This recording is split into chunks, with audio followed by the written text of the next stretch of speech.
Bonjour, bienvenue dans le cours de microéconomie. Aujourd'hui, nous allons parler de la microéconomie. Nous allons voir les trois questions fondamentales de la microéconomie, c'est-à-dire quoi produit, comment produit et pour qui produit.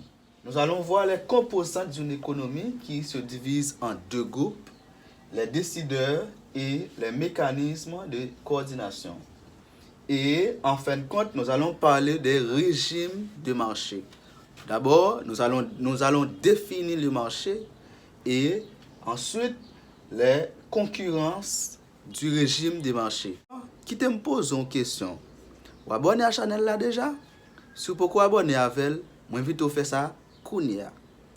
Et pas oublier, activer la cloche de notification, ça va permettre que vous soyez toujours au courant de publier une vidéo.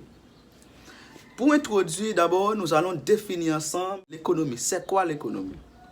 On peut dire que l'économie, c'est une discipline des sciences sociales dont l'objet d'étude, c'est l'allocation des ressources rares pour satisfaire les besoins qui sont illimités de l'homme qui vit en société. Donc, c'est-à-dire, l'économie s'occupe principalement de l'allocation des ressources qui sont rares et comment ces ressources-là vont satisfaire les besoins de l'homme qui sont illimités. L'économie se divise en deux grandes branches, qui sont la microéconomie et la macroéconomie. La microéconomie, c'est la partie de l'économie qui étudie les comportements individuels des agents économiques.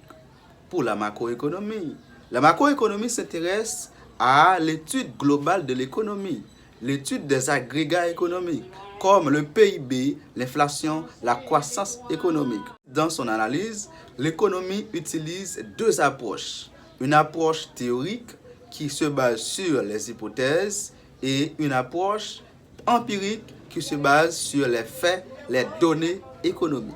La microéconomie, c'est une partie de l'économie, alors c'est l'une des deux grandes branches de l'économie qui étudie les comportements individuels des agents économiques, c'est-à-dire les comportements des ménages et les comportements des entreprises. Nous allons voir maintenant les trois questions fondamentales de la microéconomie. Ces trois questions-là, c'est quoi produit, comment produit et pour qui produit. Avant tout processus de production, les producteurs doivent en mesure de savoir quel type de biens qu'ils auront à mettre à disposition des consommateurs.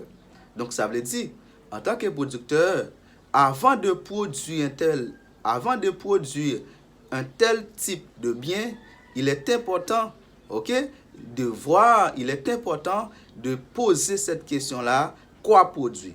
Quoi produit, c'est ça que pour répondre avec attente consommateur. Identifier qui bien ou doit produire et pour identifier qui bien ou doit produire, ou doit rester en connexion avec le consommateur parce que c'est le consommateur qui va voir un signal barreau qui va dire que mais qui ça a besoin. Donc ou doit produire en fonction des attentes consommateurs là. Donc cette question là il y a un rapport avec demande consommateur là. Donc en fonction de qui ça a besoin, c'est-à-dire par là ou doit y aller pour identifier les besoins des consommateurs. Identifier les besoins des consommateurs, c'est faire en sorte que ou aller connaître qui ça il a besoin. Donc c'est à étudier dès maintenant pour capable regarder qui ça ou doit produire. Parce que c'est dès maintenant qui doit avoir possibilité pour connaître qui bien et service que ou doit produire. Deuxième question, c'est comment produire. Non seulement quoi produire, mais après avoir déterminé quel type de bien que ou doit produire dans l'économie, il est important aussi de connaître comment produire ce type de bien là.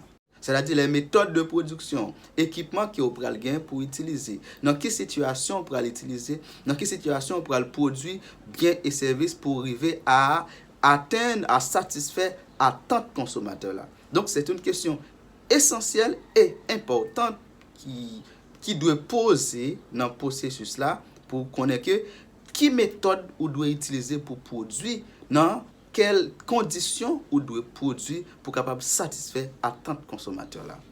La troisième question que nous allons voir, c'est pour qui produit.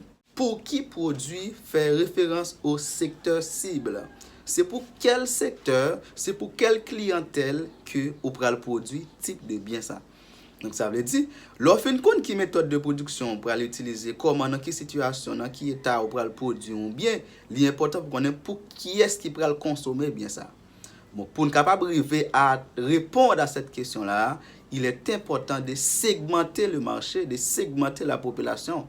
À travers des études de marché, vous pouvez voir que par rapport avec telle couche de population, de clientèle, des fois qui dépendent par rapport avec revenu clientèle là, ça peut avoir possibilité pour capable mieux positionner pour connaître qui population a ciblé pour qui est-ce ou pral produit. Donc production ça la destinée à satisfaire des besoins de quelle clientèle.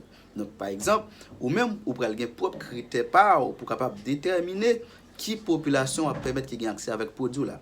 Donc propre critère pour là, c'est qui ça lié, c'est faire en sorte que donc ou porter une production qui pral satisfaire besoin une couche de population en raison par exemple de revenus de classe sociale en raison de religion en raison, c'est-à-dire qu'il y a un ensemble de facteurs qui est important pour segmenter le marché.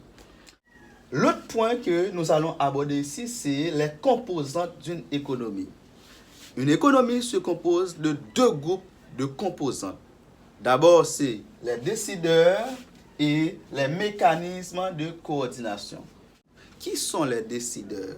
Les décideurs, c'est toute personne ou tout groupe de personnes qui sont habilitées à faire des choix au niveau de l'économie. Au niveau des décideurs, on distingue trois groupes. Les ménages, les entreprises et le gouvernement. Les ménages, c'est toutes personnes qui font l'objet, ce sont des personnes qui font l'objet de consommation des biens et services. Les entreprises, ce sont les personnes morales ou physiques qui produisent plutôt les biens et services dans l'économie. Et l'État est considéré comme un acteur régulateur. L'État est considéré comme un arbitre. L'État est considéré comme un agent économique. Mais c'est un agent économique qui a un principal rôle pour les capables de réguler l'économie. Donc, mettez consommateurs et producteurs dans cette situation pour capables bien produire en dans l'économie. Maintenant, nous allons parler de mécanismes de coordination. Le mécanisme de coordination peut se faire soit par le marché ou par directive. Donc, par le marché ou par directive. Lorsqu'on parle de la coordination par le marché, c'est-à-dire, c'est la rencontre entre l'offre et de la demande qui détermine quoi produit, comment produit et pour qui produit. Donc, dans ce cas-là, on dit l'économie est coordonnée par le marché. Lorsque l'économie est coordonnée par le marché, c'est-à-dire, c'est une économie qui a une coordination horizontale. Et pour la coordination par directive, la coordination par directive, c'est une coordination verticale. Une coordination verticale, c'est une coordination qui côté que yo laissé dans main un groupe acteur, un organisme gouvernemental côté yo bal possibilité pour capable déterminer quoi produit, comment produit et pour qui produit. C'est-à-dire, nous parlons de coordination par directive ou coordination verticale, c'est lorsque la population entend li bay possibilité avec un acteur dans l'économie pour capable décider qui ça pour le produit, comment pour le produit et pour qui couche dans la population pour capable produire. Donc nous jouons ça surtout dans le système économique. Alors nous jouons dans l'économie socialiste. C'est dans l'économie socialiste le plus souvent nous jouons que c'est un acteur, c'est un parti unique généralement qu'on appelle le communiste qui détermine quoi produit, comment produit et pour qui produit. Dans une économie capitaliste, le plus souvent, on trouve une économie qui est coordonnée par le marché, c'est-à-dire la rencontre entre l'offre et la demande. Maintenant, nous allons voir le régime de marché. Avant de parler de régime de marché, on doit définir le marché. Le marché se définit comme le lieu de rencontre, soit fictif ou réel, entre les consommateurs et les producteurs. Un lieu réel, c'est un lieu où on trouve les produits physiquement, les consommateurs et les producteurs physiquement. Les produits sont installés, ok, pour vendre. Mais un lieu fictif, nous sommes capables de considérer un lieu fictif côté que vous trouvez sur un marché côté que réellement, physiquement, que vous n'avez pas accès avec produits.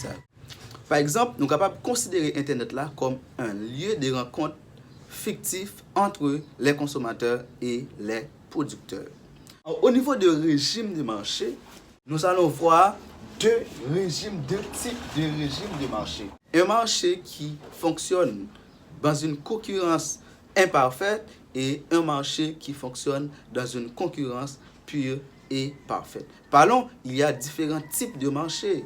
Il y a le marché du travail, il y a le marché des capitaux, il y a le marché des biens et services. Donc, c'est-à-dire, quand on parle de rencontre entre l'offre d'emploi et demandeur d'emploi, l'offre du travail, demandeur du travail, donc ça constitue un marché. C'est ça nous appelons le marché du travail. Mais quand il y a une rencontre entre les biens et services, entre l'offre des biens et services et les consommateurs des biens et services, les demandeurs des biens et services, offreurs et demandeurs, on peut dire ok, producteurs et demandeurs, producteurs et consommateurs des biens et services. Donc on parle de marché de biens et services.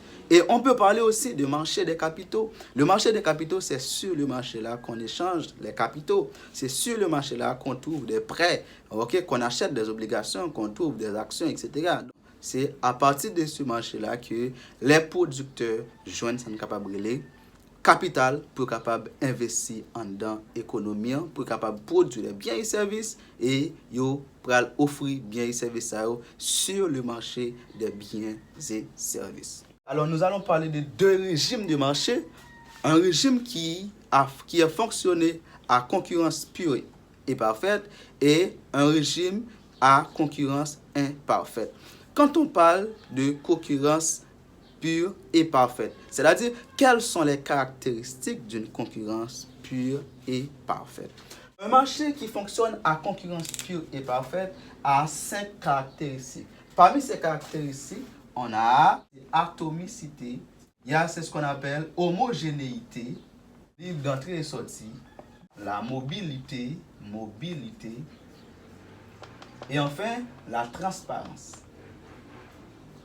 L'atomicité, ça explique un grand nombre d'acheteurs et de vendeurs. L'homogénéité explique les produits identiques. Les producteurs offrent des produits identiques sur le marché. La liberté d'entrée et sortie explique que chaque acteur est libre d'entrer et sortir sur ce marché-là. La mobilité explique déplacement facile des acteurs, des facteurs de production sur ce marché-là. Et la transparence, c'est-à-dire les informations sont connues de tout le monde. Donc, c'est-à-dire que un marché qui fonctionne qui réunit ces 5 conditions-là, on dit ça, c'est une concurrence pure et parfaite. Alors, quand on parle d'une concurrence imparfaite, on voit le monopole, on voit ici l'oligopole, et on voit la concurrence monopolistique. Un marché qui est monopolisé, c'est un marché où on trouve un seul producteur qui offre un produit pour une multitude de consommateurs. Au niveau de la monopole, on distingue 2 types de monopole. Il y a ce qu'on appelle le monopole naturel et le monopole légal. On parle de monopole naturel, c'est lorsque tout naturellement, il existe un seul producteur, une seule entreprise qui a produit pour un ensemble de consommateurs qui multiples. Ça, c'est un monopole qui est naturel. Le monopole légal, c'est lorsque c'est l'État qui impose une situation de monopole, côté que c'est l'État qui a la possibilité pour produire un type de produit. Sur le marché, ça nous dit son monopole qui fait de manière légale. Qu'est-ce qu'on entend par la concurrence monopolistique? Pour une concurrence monopolistique, c'est lorsque il y a concurrence dans un même secteur, côté que différence qui gagne entre produits qui a offert par producteur c'est une marque produit à part. Il y a plusieurs entreprises qui vendent machines par exemple. mais chaque entreprise a vendre une marque machine. Entreprise ça vend Toyota, ça vend Nissan, etc., etc. Donc ça veut dire que là, nous parlons d'une concurrence qui est monopolistique. Chaque acteur, chaque entreprise censée monopoliser catégorie de produits y a vendre mais yo en dans concurrence côté que tout le monde a vendre un seul produit mais chaque acteur ça a vendre une catégorie ou bien une marque dans produit ça y a pas fou. C'est quoi l'oligopole? L'oligopole c'est une situation où il y a quelques producteurs qu'on peut énumérer dans le marché tandis que il y a plusieurs ou encore multitudes ou encore un nombre illimité de consommateurs. Maintenant, qui ça gagne lorsque nous avons une situation d'oligopole? Nos situations d'oligopole par rapport avec un nombre restreint de producteurs ou d'entreprises qui gagnent sur le marché, ça, il y a une possibilité où il peut y avoir des ententes entre ces producteurs-là sur un prix quelconque. C'est-à-dire, ça, nous joignent que ils ont des avantages pour côté consommateur. Ça veut dire que, vous demandez là, vous dites au produit ça vend un prix, vous demandez là, au même prix, vous demandez là, au même prix. Malgré le plus souvent, il y a pas le coût de production de chaque entreprise, pas forcément même. Mais il y a une entente qui gagne entre différents acteurs. Pour quelle raison? C'est parce que c'est gagne quelques producteurs. Ici, il y a ce qu'on appelle le monopsone aussi. Les monopsones, c'est l'opposé de monopole. Si le monopole, c'est une situation de marché qui est caractérisée par un producteur unique, le monopsone, c'est une situation qui est caractérisée par un consommateur unique et des producteurs sur ce marché. En gros, le monopole, producteur unique, des consommateurs, l'oligopole, quelques producteurs, et puis une multitude de consommateurs, la concurrence monopolistique, il y a concurrence dans chaque secteur, plusieurs entreprises qui produisent même bien, mais chaque entreprise produit une catégorie, un type dans bien ça. Il y a ce qu'on appelle le monopsone. Le monopsone, c'est la situation où il y a un consommateur unique et des producteurs d'un bien quelconque. Voilà, nous sommes arrivés à la fin de cette vidéo. J'espère que ça a été bien pour tout le monde.